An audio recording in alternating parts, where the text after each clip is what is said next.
Due to the graphic nature of this program, viewer discretion is advised.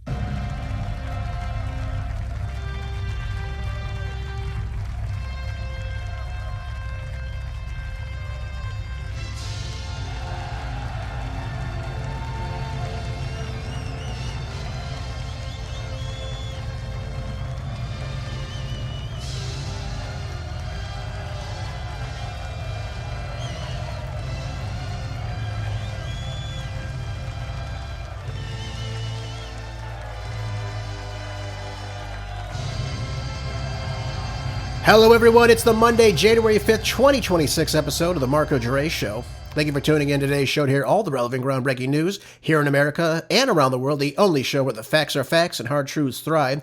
Don't forget to follow the show where you get your podcast, and please share it. Now available on all streaming apps. Let's get down to business to start Monday off the right way with the best hour of radio, uncensored and ready to go as always. I'm sure by now you've seen what the CIA has done in Venezuela. Both Nicolas Maduro and his wife, Celia Flores, were both taken into custody by Delta Force and the Drug Enforcement Association. Now, I've got a lot to unfold here, and I want everyone to have the facts of this matter, because what happened over the weekend sets a very dangerous precedent moving forward for all nations. No, I won't be going into the liberals protesting around the country for Maduro, of course, or the conservatives cheering Venezuela's newfound freedom. And neither can even find the nation of Venezuela on a map. No, we're not going to go to that. We'll let other people go to that. I'm going to get down to the facts for you. And I want you all to know this, because it's important to know what took place over this weekend and what do we know about this situation. And I'm going to break it down for you throughout the show. And I'm going to show you where things are not adding up. So to start off, let's begin.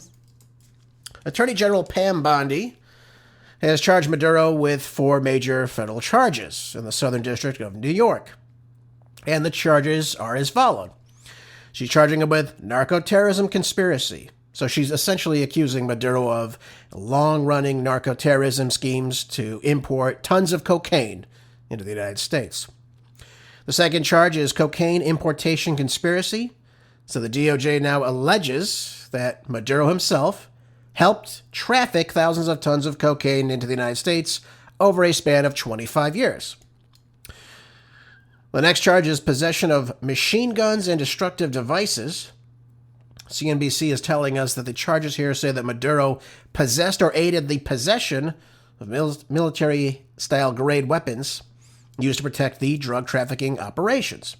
And finally, the conspiracy to possess machine guns and destructive devices, which again states Maduro may have coordinated the use of the said weapons above to traffic the drugs into the United States.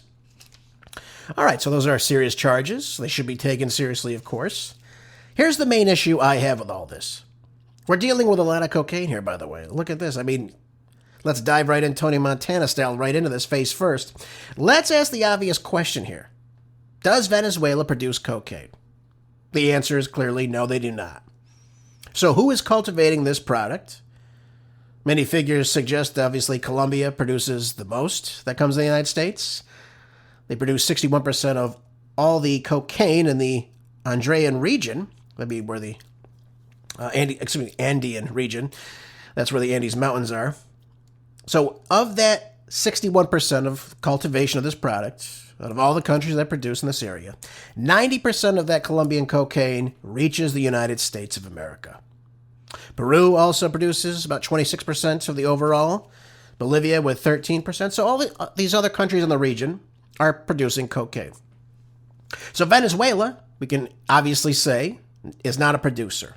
So they're not producing the product. Okay, and they're not shipping it out of their country to other places to send to the United States. All right. So now, the answer is, so is Venezuela shipping large quantities of cocaine via Colombia or Bolivia or Peru to the U.S. as well? And the answer to that is no. And the reason why, just to clarify to you, there are 2 routes these drug traffickers take to get the U.S. cocaine. There's a Caribbean route and there's a Central American route.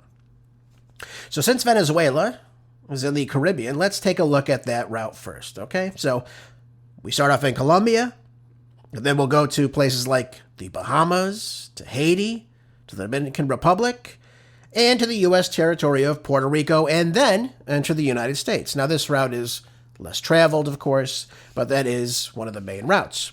All right, so now let's look at the Central American route. Again, starts with Colombia, then countries like Panama, Costa Rica, Nicaragua, Honduras, El Salvador, Guatemala, and Mexico for the final stages to prepare the transit into the United States, and then, of course, for distribution, of course, which the Mexican drug cartels also control, by and large. Remember how they always told us during the Biden administration they had operational control of the border? Yeah, all this is happening, by the way, and much, much more illegal activities by the Mexican drug cartels on our southern border, which we now have control over, thank God, but for much of our history, we have not. Still no Venezuela. Even the DEA website, though, lists them as a drug transit hub. We're not denying there aren't drugs that go through Venezuela by these cartels. However, the drugs come from one of these three producers, and they end up in countries after Venezuela, like Trinidad. And then those drugs get shipped to West Africa as a transit post. And then, of course, it enters Western Europe. Think Spain, Portugal, the Netherlands, other countries of the such. So it's safe to say that out of all the major players here, though, folks, again, looking at the data, even that the government is telling us, Venezuela is, at best, very, very low on that totem pole as far as cocaine entering the United States. That's a fact. They're producing this evidence. I'm not making this up. This is what they're saying. So again, it's safe to say that of all these major players, the United States is, seldom connected with Venezuela's drug activity. Clearly, Mexico is the major trafficker of this harmful drugs, and again, many other harmful drugs too. They're the leading supplier of heroin in the United States, methamphetamines, another large supplier, and of course now fentanyl with Chinese chemicals. They also still bring in marijuana for some reason, even though it's largely legal across the United States, but they also bring in other illicit drugs as well. So they're a major problem. Why are we focused on Venezuela 1,500 miles away in the Caribbean? That's the question I want to ask you, looking at these charges. Why aren't we doing anything with the active drug cartels of Mexico? Does anyone want to answer that? I can't figure it out either, so don't worry about it. Now, I know most listening love Donald Trump. We love, Vance, little Marco Rubio. And, of course, the, big bad at his job, Pete Hegseth, whom, Trump wants one of these two to run Venezuela now. That's what he's stated, by the way. We're going to take control of Venezuela now that we've ousted Maduro. I mean, Rubio can't even make peace deals. He's got to have, Jared Kushner, Steve Witkoff go in place of him to Russia, among other places. But now, is he going to be the new viceroy of Venezuela? That'd be hilarious. This guy can't even run his own department. All right, back to the seriousness of this. The legality issue. Okay, so now we've established that likely Venezuela has no effect on the drugs coming to the United States. Not saying there's not drugs that come through Venezuela. Not saying that they don't assist or turn a blind eye to the drugs coming through. But there was no evidence that I could find that Maduro himself is specifically involved with drugs coming to the United States. All right, so the legality issue. Now, despite what you heard on the legacy media, the abduction now, and they keep calling it a kidnapping. It's abduction. Kidnapping is when you abduct a child. That's obviously not happening here. Anyways, despite all this warrant, of course, that I just read to you, this whole operation, looking at it from a legal standpoint, was illegal, both constitutionally and via international law. Nothing of the proper proceedings was followed here. So how does the law work? I want to explain this to everybody because we're getting different information from different people. Some people are saying, well, there's a warrant, so therefore we can exercise that right and take Maduro, hold him accountable. Well, folks, there is a process. And it's in international law, and of course in the UN Charter. So what is that law that should have taken place, that didn't take place, and of course take the sitting president and his wife in the middle of the night from a country that has not provoked us or threatens our national security? Well, the process is followed. Let's take a look at it. First thing that has to happen. a prosecutor in the United States via the Department of Justice, think of Pam Bondi, right, a prosecutor of that such, would have to issue a U.S. federal warrant and then go to a federal court, have a federal judge look at that request, and then that person issues that warrant. So in this case, it was the Southern District of New York. By the way, that case is going to be hilarious too, by the way. They have a Clinton judge now in charge of it, who's 92 years old. I wonder how that's going to go.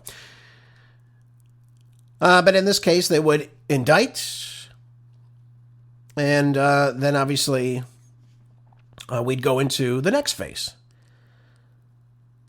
So we have the now State Department would issue the request of the warrant to the foreign country. So the requesting country obviously would send this extradition request, right? Because we've got to bring this criminal who's not a U.S. citizen into the United States. So in other words, the State Department would send the request to that country, their foreign ministry office, most likely, listing the charges, providing the evidence that was collected, and of course, issuing what the treaty citations between the two countries, states. And you'd also be wise to know that we have no extradition with Venezuela, and we haven't since 1999. So per their constitution, I don't think that we've got that from them in this case. Just thought I'd bring that up to you as well. They don't extradite their own nationals. It would be very rare to see that. So they don't comply with that. Anyways, despite a 1922 treaty with them on this. So next, the foreign country reviews the request. They examine the two nations' extradition treaty. They look at domestic laws that were violated. They look at the evidence of those laws broken and any other constitutional protections involved in the case. So they go through a very lengthy process in this case. It's in now the control of the foreign ministry, though. The United States is not involved in any of these processes, just so we're all clear on that. Okay, so the foreign ministry, their own justice ministry, are now, in effect, looking at this request by the United States. Now, if we were in the United States with another country, it would be the State Department and the DOJ. So I want you to know those branches so we can equate the two. Now, after all that is reviewed, only that nation's police now, after looking at all this information and deciding that, yes, this individual, this suspect, this person of interest is guilty, then their police would go and make the arrest of this suspect.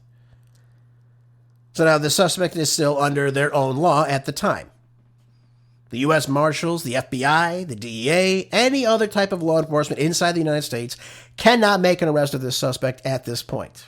So notice with Maduro, none of this happened. He was just taken in the middle of the night by Delta Force and the DEA. All right. So, at last, the suspect now would appear in their own country's courts to go over the documents, the evidence, the treaty standards, and, the office that is extraditing. And even if there are reasons to halt the extradition as well, you can think about political persecution in that sense. All these things are taken into account. They go through it all, and then a decision is made to either grant the extradition or to not. They can deny it too. The country can deny this too, by the way, just so we're clear on this. So remember, the suspect is still in their native country and, of course, in their custody as well.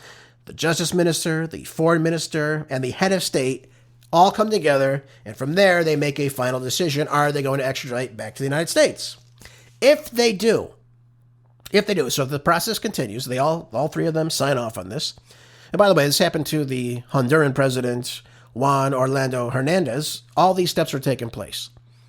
Their nation turned him over to the United States when he was trafficking, I think, 400 tons of cocaine. And by the way, he wasn't the sitting president at the time as well. So it probably makes the process much, much easier.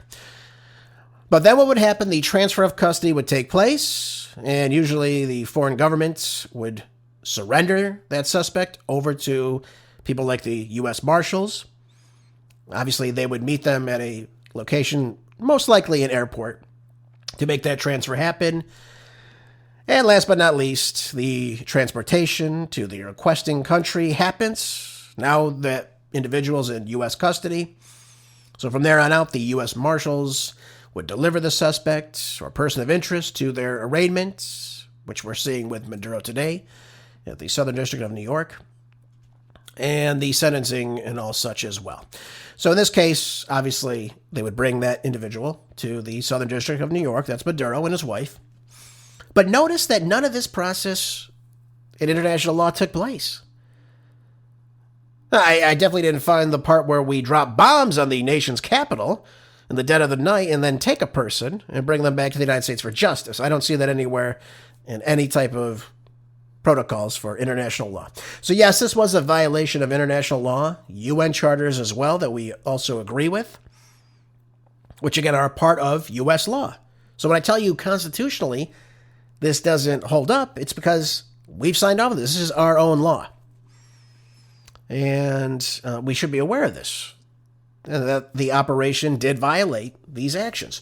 So Article 2.4 says, this is the UN Charter, says that states must refrain from the threat or use of force against the territorial integrity or political independence of any state. That obviously did not happen here. So just so you all understand this, when people tell you that this was legal, and by the way, I've seen some very good legal scholars come out and say, oh, no, everything was fine here. And I'm shaking my head going, what? I mean, are we reading the same laws here? I don't know. I don't know. When clearly, obviously, this wasn't. Let me give you a perspective, though, of all this. Just so we're putting this in proper context so we know what's going on here. Let's say, for example, you wake up Saturday morning and you find out that President Donald Trump and Melania were taken from Mar-a-Lago in Florida, that the area in West Palm Beach was bombed. He was taken in his pajamas. She was taken in her pajamas. They were arrested. And they're now in custody in another nation. And that said nation is now saying, you know what? We're going to have new elections, and we're going to be in charge of the United States until we figure out who's going to be put in power. We're going to put somebody else in charge of the country. And by the way, we're also going to take some natural resources. Think oil, think gold, all these other resources that they have in Venezuela. Natural gas, primarily, too. What would you say to that? Would you think that that was okay? Something tells me many people would be upset about it. But on the contrary, there are probably people that would be in the streets celebrating as well. Let's put everything into context. Not everyone in the streets is cheering this on. There are people that are doing this. I'm told, by the way, some of the footage we're seeing is in other countries on behalf of the Venezuelans. It's not actually happening in Venezuela. But there's also people in the streets that are against this, and they want him returned to their nation. So it's not just a cut and dry situation where everyone is pleased that this happened. There are people certainly that are pleased about that. You'll see that on the internet as well. But there are people that are upset about this too. And just like if we saw this happen to President Trump, we'd all be beyond pissed about this, and rightfully so. There are rules to follow in this case, folks. So I want to make all of this clear to us that this is what's going on. All right. So by now you're asking yourself, though, all right, Venezuela, it's a communist, crapshoot, obviously. Okay. I'm not in favor of communism. But here's the thing I want to ask you all listening to this. If drugs aren't the reason for this, by the way, Maduro pled not guilty today in court, just so we're all clear on that. He might be guilty, he might not be, I don't know. I'm just telling you what's happening here. But if the drugs are not the reason and the process was violated, in doing so, what really was the reason for all this then? Well, folks, it gets much, much worse, by the way. And I think Paul Craig Roberts hits the nail on the head like he always does, so we're going to jump into his article now. He starts out by saying the narcotics charge is a cover for the renewed looting of Venezuela's natural resources. What are some of their natural resources? Well, as I said to you before, lots of petroleum. They're sitting on about 303 billion barrels of it, estimated to be somewhere around $17.3 trillion. Large natural gas deposits as well.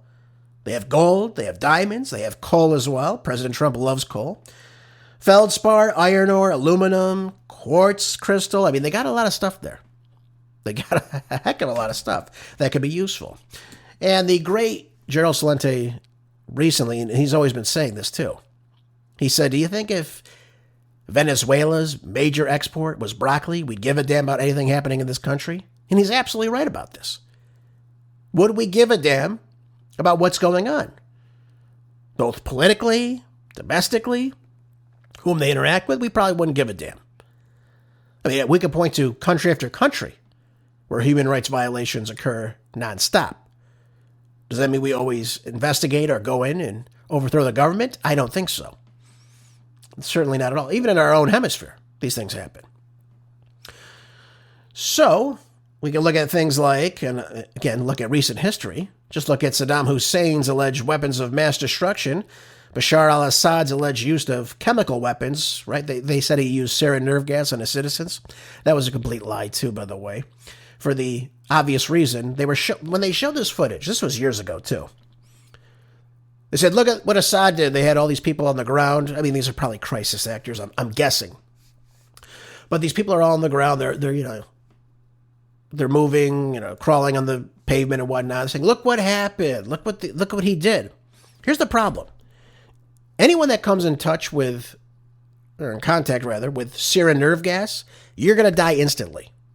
There's no struggling on the ground or last minute, last words or anything. You're dead. And even worse, if you touch somebody that has sarin nerve gas on them, you're dead. It's a very toxic compound. But this is what they're showing us. So right off the bat, you can say, okay, well, this obviously isn't true because all these people would be dead right now in the video. Just thought I'd bring that up to you as well. Again, these are excuses used to justify American military aggression against both Iraq and Syria, and in order to serve Israel's agenda of Greater Israel. Now, it's always going to come back to that. We saw Netanyahu over the weekend cheer on President Trump and what he did. And again, President Trump has already told the world that the real reason for this attack on Venezuela was that the United States was going to take back, quote unquote, our oil. And it's important to note that our oil is Venezuela's oil. Venezuela began nationalizing its own oil and other resources that were in the hands of the Americans back in the 1970s. Hugo Chavez completed the process during his term in, I think it was 2007, if I'm not mistaken. But they basically said that we're nationalizing this oil, and they kicked everybody out, all these private companies out.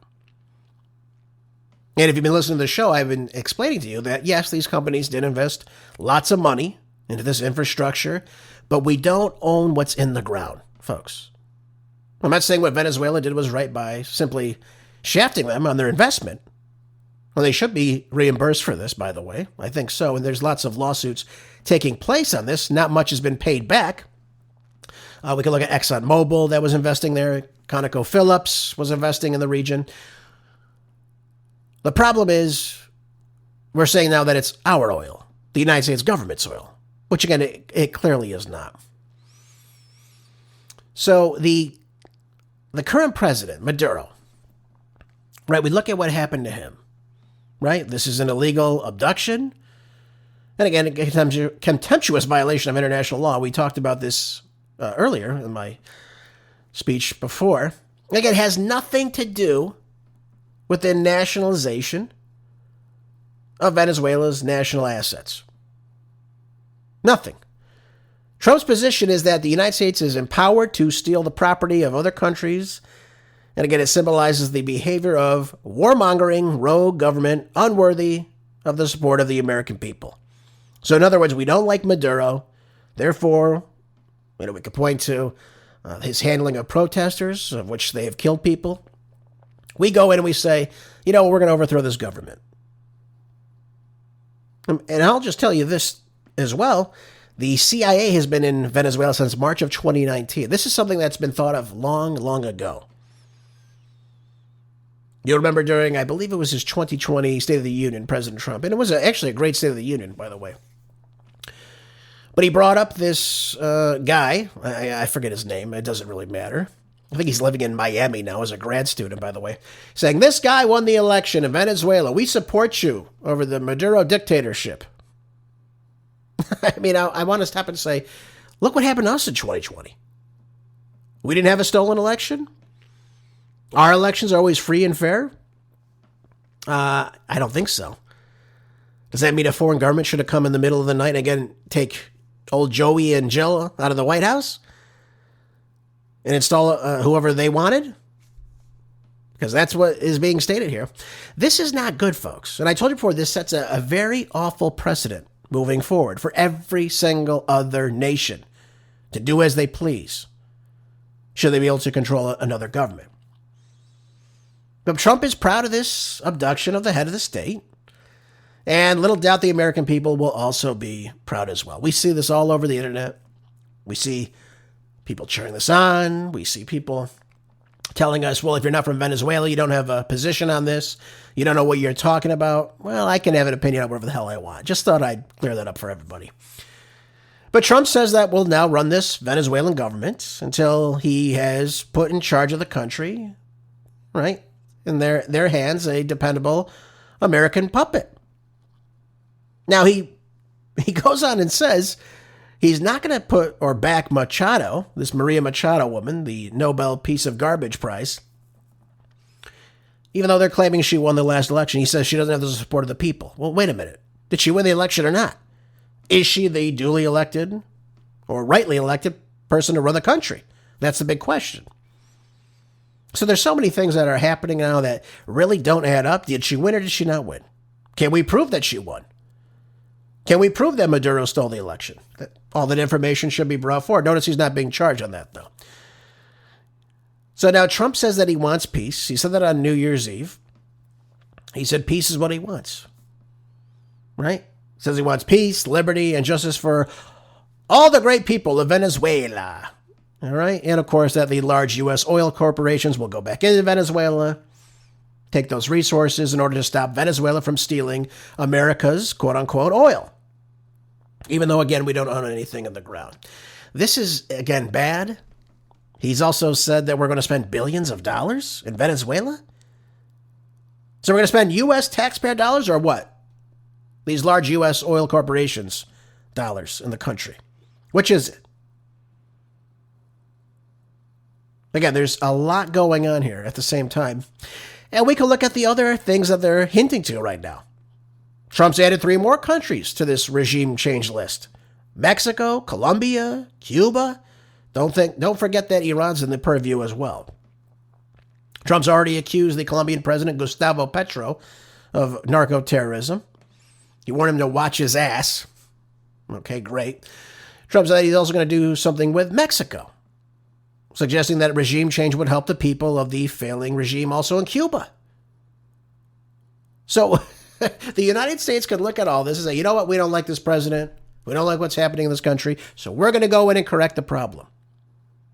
Can anyone tell me where in the Constitution that's actually been? Where that's okay? Now, as of late, Tulsi Gabbard, the director of National Intelligence, has said that the era of American regime change was over. Well, clearly not. Yep, there's now been regime change in Venezuela, and the same fate awaits in Iran. And by the way, Trump ran on, and back in 2016, I can remember this, he said, we're not going to deal with Hillary Clinton's cases of regime change. Look what happened in Libya, by the way, Benghazi. That nightmare. By the way, no one's going to jail for that as well. Just thought I'd bring that up as well for you. So again, not content with just stealing Venezuela's assets, Trump is now after Iran's own sovereignty. And again, I find it funny, right after the meeting with Netanyahu, right around New Year's Eve, Trump is ready to go into Iran. He said, we're not going to tolerate if they do anything with their protesters.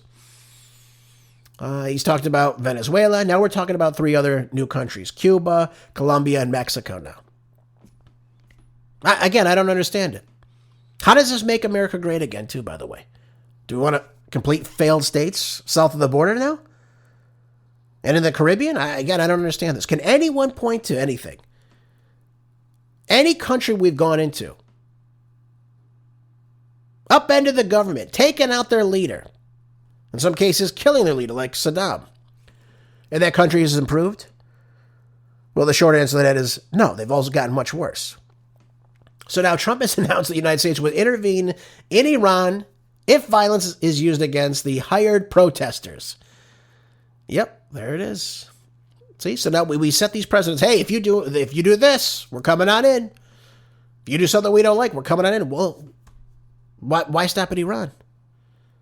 Why not put every country on this? Why not say in the UK, hey, if you keep letting in illegal aliens that are raping your women, you're the rape capital of Europe now. Thank you, Starmer, for that. If you keep importing these people and there's chaos in the streets, we're coming into the UK. Can you imagine if we did this? And again, this idea that we're the policemen of the world, I don't understand this either. It's just very, very troubling, of course.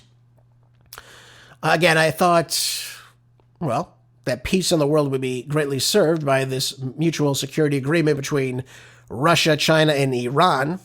And again, this combination of power and position would actually serve to dampen the aggression that emanates from the Washington's Wolfowitz doctrine of American hegemony. I'll let you look up what that means on your own. But the three governments, of course, they lack vision, and now it seems Iran will be lost too, should we become successful there. And again, the Iranian people are really the ones to blame for their own government, of course, not the American sanctions for their economic difficulties.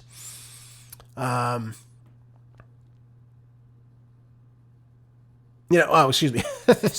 He said that they blame their own government when it's really the American sanctions for the economic woes. Okay, that makes sense now, too. Okay. Again, Iran with its oil wealth, look at that. Could have a gold-backed currency to protect the value of its purchasing power, but again, it lacks the vision. All these countries seem to do so. Look at Putin. He's involved in a 4-year war almost, with no end in sight. It's getting much, much worse, too. The death tolls go up on both sides. The money spent in these regions, the decimation. We just had a drone attack on one of Putin's residents inside Russia. Things are not getting better, they're getting worse as time goes on.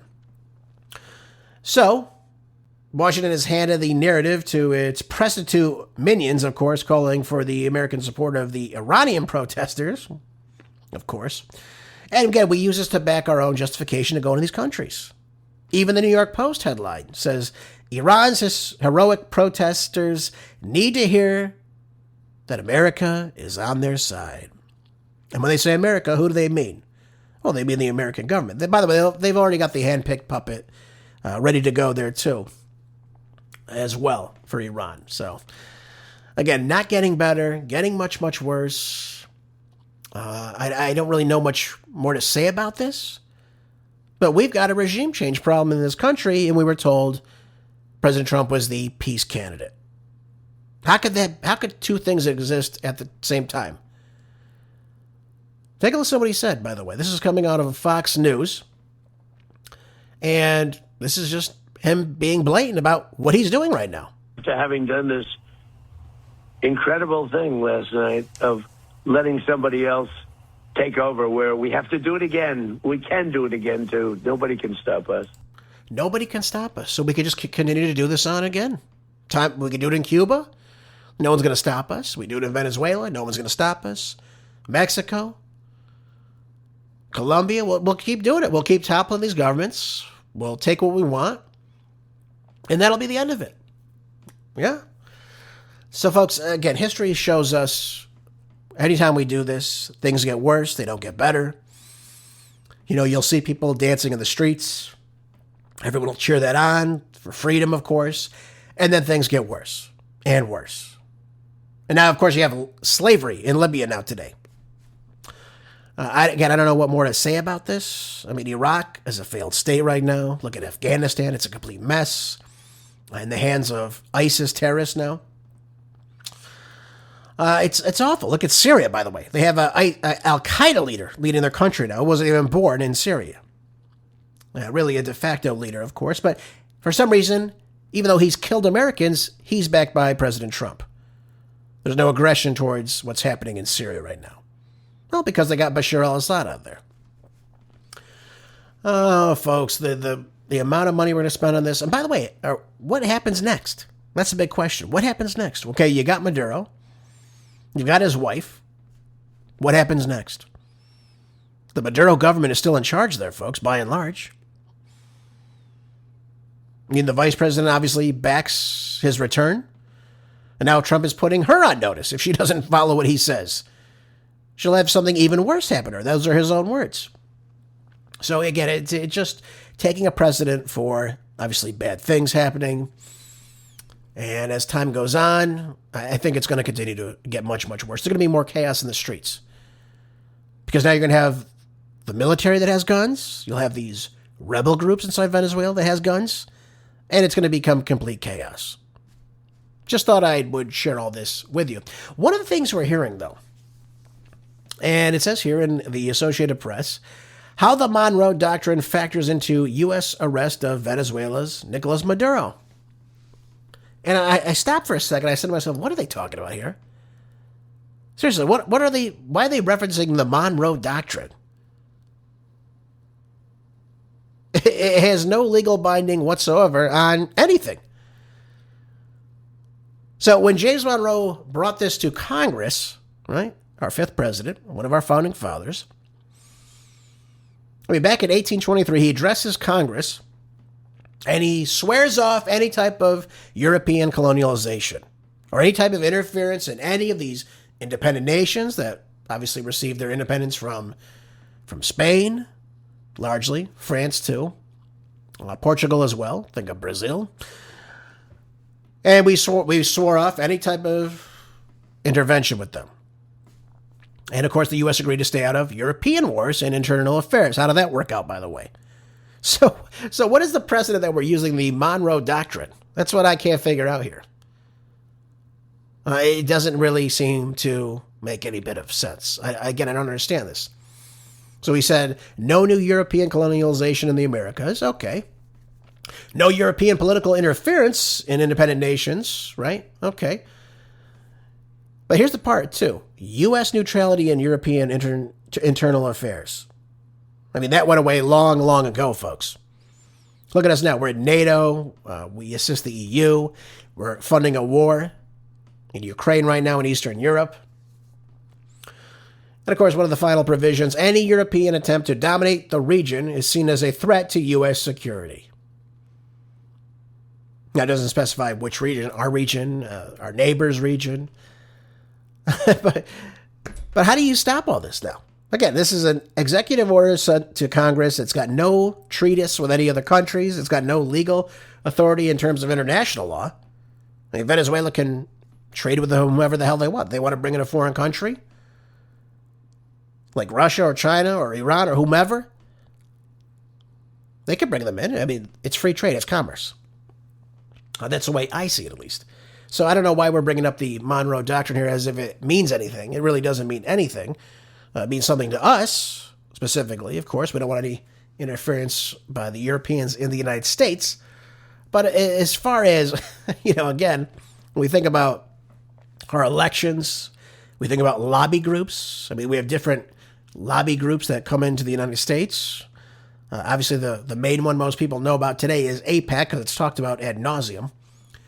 But there are other countries that come in and they try to obviously use their influence to change policies in the United States. It's called lobbying. And of course, we have private corporations that do the same damn thing. So nothing obviously changes in this. But again, I find it funny. So we can lobby politicians in the United States to go to war. But if Venezuela is trading and selling oil to China, we can go and take that ship. We can create a naval blockade around that country. We can steal the ship and the oil. And that's supposed to be okay because it's U.S., foreign policy in the Western Hemisphere based on the Monroe Doctrine. It's pretty ridiculous, I'd have to say, as well. I don't see the reason for any of this. We can look at things like the Roosevelt corollary, the big stick diplomacy problems, obviously, that erupted from all this. Of course, getting more involved in countries like Latin America. And if you look at every single country, there's a time where the CIA has gone in and created some sort of coup. Just thought I'd, again, share that with you. And again, I don't think it's made countries any of the bit better. But that's just my own opinion. Anyways, let's move on. I think you've got the gist of all this, folks. We'll continue to watch this as time goes on and see how things unfold in Venezuela. And, of course, in this drug case against Nicolas Maduro and his wife. Anyways, Let's look at the Wall Street Journal. Let's not waste any time here. It says Trump is now turning to Venezuela, but voters are still focused on the economy. Well, again, it's the economy, stupid. We know this. Again, I don't understand why we can't figure this out. Why can't we figure out that the economy, domestic affairs, should be one of the most important things that we focus on right now, as Republicans, as conservatives, as Americans? How is giving billions of dollars now into Venezuela going to be beneficial to the average American? It's not. It's not at all. And again, we've got to get our facts straight on this. None of this is helping us. We gave some $20 billion to Argentina recently. Remember that? Because apparently Argentina was dying, right? Trump came, oh, well, they're dying. That's their own damn fault. What the hell does that have to do with me? It has nothing to do with me. So we look at these things. Again, same thing goes in Venezuela or any other country for that matter. Any other country we give foreign aid to. We're broke, folks. We're broke. We're $38.5 trillion in national debt. With no end in sight, of course. So we've got to talk about the tariff issue. They certainly contribute a persistent inflation, as many businesses have now seen passing along to consumers, these increasing costs. We're looking at unemployment now climbing to a 4-year high in November. Economic growth was pretty resilient at some points, but the consumer sentiment is still abysmal. So again, I'm happy we had 4.3% growth GDP in the last quarter. Or in quarter 3, I think is when it was. That's good. That's what we shoot for. We want to shoot for that. Anything over 3 is considered to be good. But most of that, again, was inflated based on the AI that was taking place and, of course, the stocks that went along with it. It was very much orchestrated by the government. It doesn't match what's happening on Main Street. That's the biggest problem here. And a deepening economic divide, which separates Americans who own homes and stocks from middle-class households who are priced out of the housing market. And, of course, they're the ones that are young, they're up and coming, and they disapprove of President Trump's handling of the economy. They want to see a future for them as well.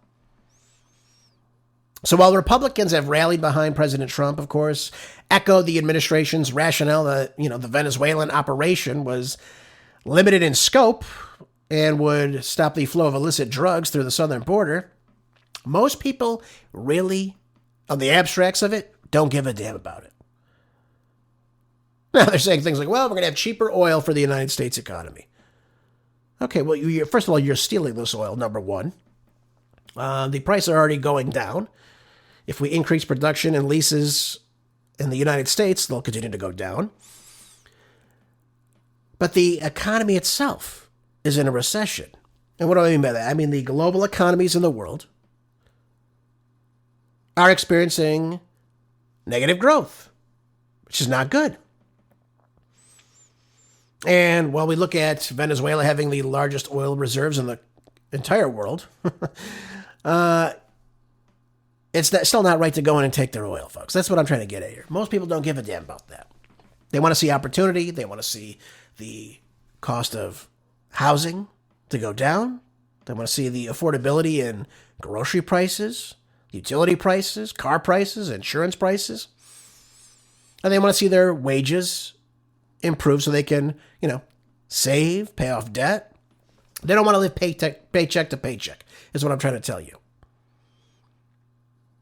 And Trump has got to look at this straight on. I've been telling you this for months now. He's got to look at this straight on and say, what am I going to do for the American people now? We've got it entangled up in Venezuela. We've got it entangled up in the Middle East and Ukraine. Again, with no one in sight of any of these, by the way. What can we deliver to the American people besides military-industrial security complex budget contracts, making them richer? I think it's an important thing to think about. So as that unfolds, we're going to see a very, very intense, I think, 2026. Elections coming up very, very soon, by the way. I mean, like I told you before, he's got really until April to figure this out. Now, the Democrats aren't doing much better either. They're experiencing record low approval ratings from their own voters.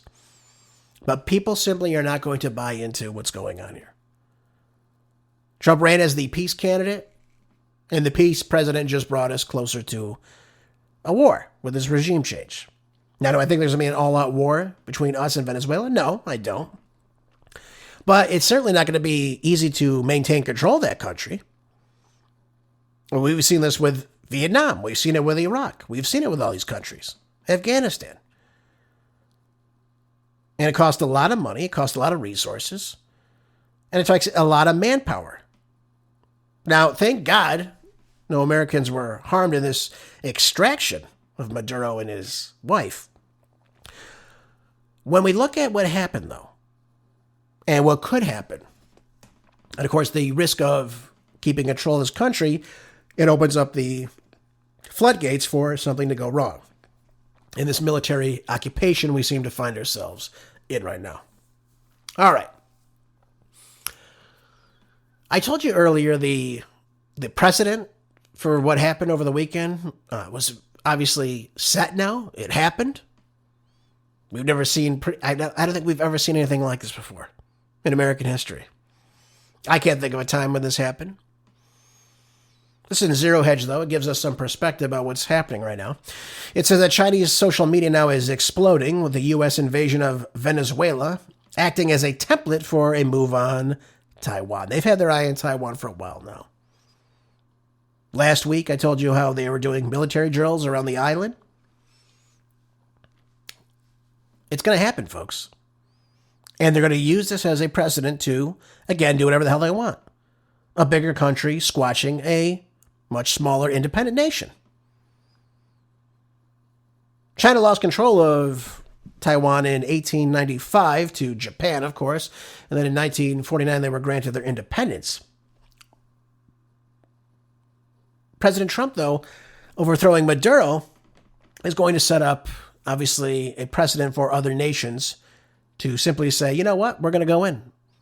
This is our nation. This is part of our nation. This is our resources. These are our people.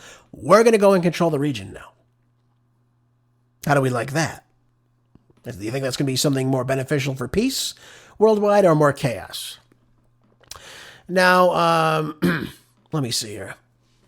It says here in Bloomberg, citing that the obvious fact is enough to spark an avalanche of commentary, of course. And they say that they suggest using the same method to reclaim Taiwan in the future. This is what people are saying on these social media posts. And again, you can look at the long building military showdown between the United States and Venezuela, right? The back and forth, the naval blockades, the stealing of the oil tankers. That oil tanker was, purchased, I think it was 1.9 million barrels of oil that we just confiscated, and we took a ship too. We can talk about the blowing up of ships in the region. Mostly, I'd have to argue with you, most of which are fishermen boats. None of these people were brought to trial. We don't know the names of these people that were killed. We don't even know if there was drugs on these boats. Which is why in every article you see it says, alleged. So where's the due process? That's the big problem. There wasn't any. But you got 440 million votes on platforms like X, is what Bloomberg is also saying. Many of these commentators were quick to make comparisons between the fate of the South American nation and the self-ruled democracy Beijing has vowed to reclaim.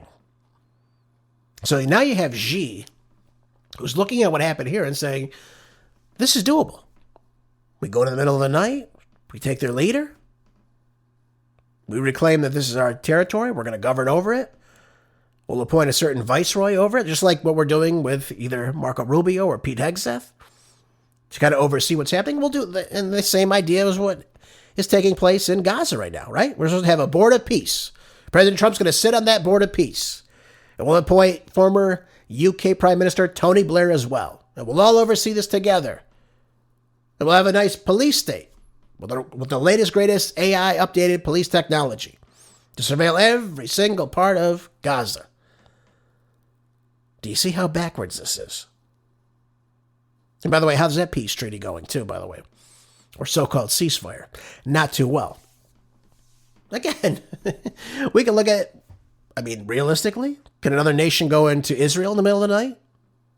Abduct Netanyahu and his wife? And simply say this man is a dictator?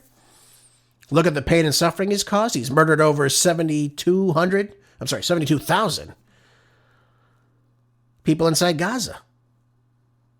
There was starvation. There was unnecessary bombing. He's wanted by the ICC. Can someone, another foreign government, go in and say, we're going to go do this? This is why this president is so dangerous right now. And of course, now we're seeing China and Russia alike demanding the immediate release of Maduro, calling it, again, deeply shocking. Blatant use of force against a sovereign state. Again, I told you this has nothing, it has nothing to do with international law, what we did. This is the whole problem behind all this. Other countries see this now.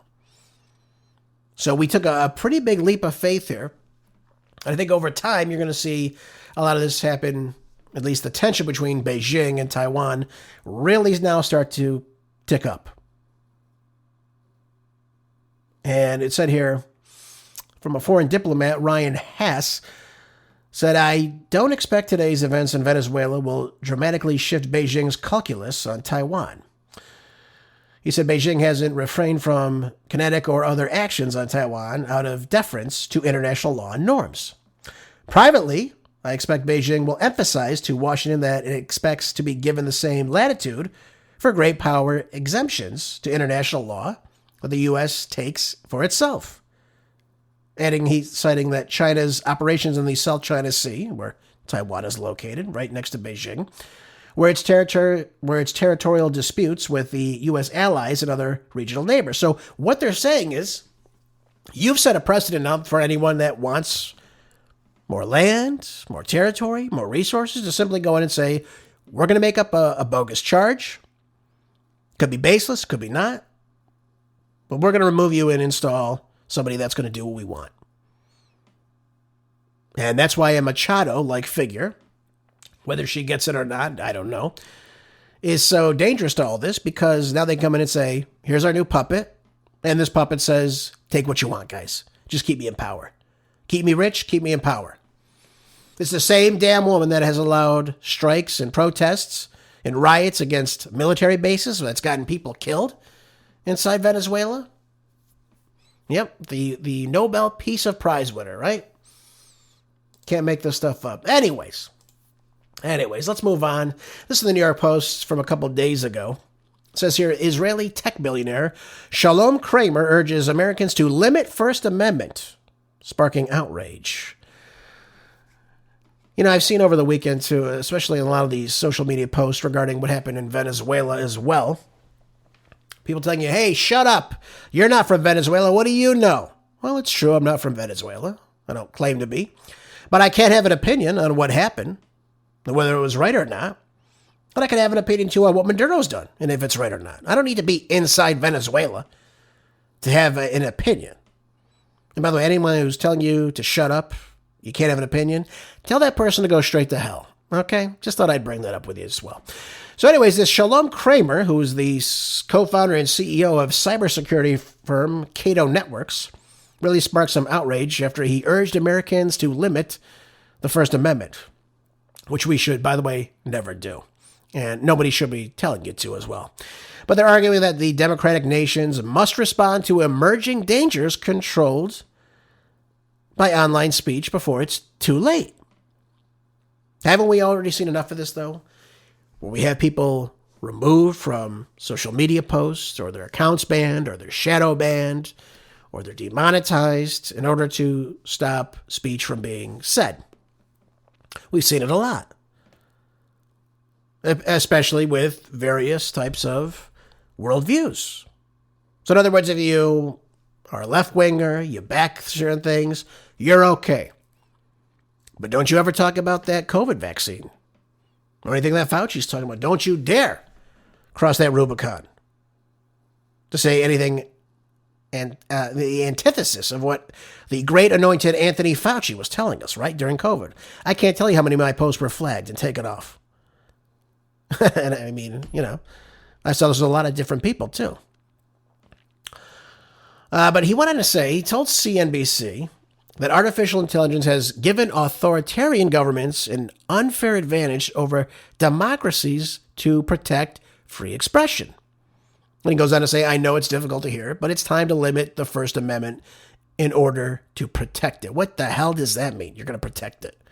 How the hell are you going to protect it if you're limiting it?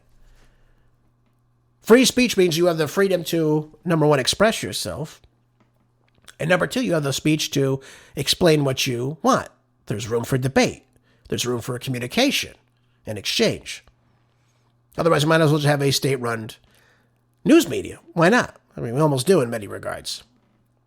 But he argued that the unrestricted free speech on social media platforms is fueling polarization and allowing hostile actors to undermine the quote-unquote fabric of society and politics. So what he's saying here, in a nutshell, is that you're saying things that we don't want out or we disagree with.